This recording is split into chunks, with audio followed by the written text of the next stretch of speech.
के सांवर सुरतिया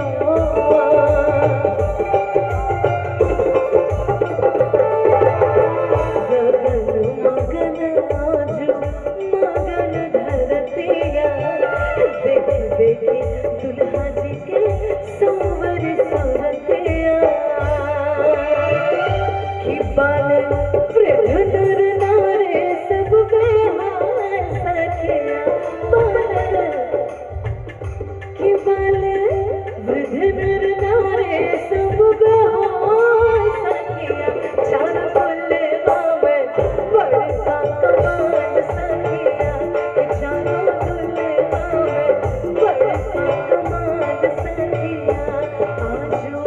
मिथिला नगरिया निहाल सखिया आजू मिथिला नगरिया निहाल सखिया चार बोले बाबे बड़का कमाल क्या बात है चारों बोले बाबे बड़का कमाल सखिया चारों बोले बाबे बड़का कमाल सखिया चारों बोले बाबे बड़का कमाल सखिया बड़का कमाल सखिया बड़का बड़का बड़का